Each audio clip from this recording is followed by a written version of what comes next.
Pas facile d'être confiné une deuxième fois en moins de 6 mois dans sa résidence lorsqu'on est autonome. À 87 ans, Yvon Pouliot réside au manoir de Lormière, en zone rouge. En santé, il est confiné depuis le 8 octobre dans son appartement d'un peu plus de 300 pieds carrés. Avec 2 cas actifs et moins de 5 chez les employés, impossible de sortir en raison des mesures de santé publique. On n'a pas le droit de sortir du tout, même pas de l'appartement, là. Ils viennent nous porter même notre courrier dans l'appartement. On peut même pas aller, moi ici à peu près à 50 pieds d'ici, j'ai ma chute à déchets, j'ai même pas le droit d'aller là. La résidence explique suivre les consignes de la santé publique et fait tout pour assurer les résidents.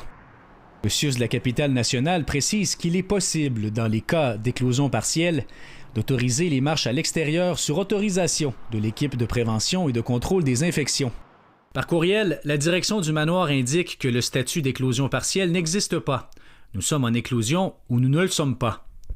Le statut de milieu en éclosion devrait être modifié bientôt, à moins que d'autres cas ne s'avèrent. Yvon Pouliot, lui, indique que s'il avait la force de déménager, il le ferait pour ne pas avoir à s'isoler pendant 28 jours. L'isolement, c'est 14 jours partout. Pourquoi ici ce serait 28 jours? C'est parce que c'est une RPA. Le maintien de mesures trop restrictives inquiète la Commission des droits de la personne. Et là, on vous dit, parce que vous avez 70 ans et plus, maintenant, voici les horaires de sortie, voici à quelle heure vous allez aller à tel endroit et quoi faire dans la résidence. Et on commence à justement vous priver de certains droits sur la base de votre âge.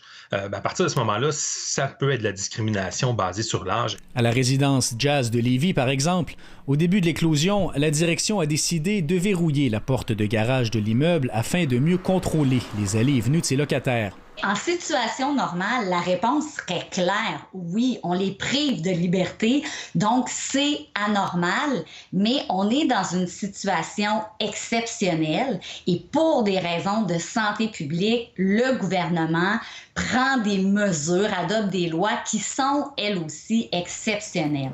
Le gouvernement devrait annoncer d'ici la fin du mois s'il étend ces mesures de confinement en zone rouge passé son défi 28 jours. Ici Félix Morissette-Beaulieu, Radio-Canada, Québec.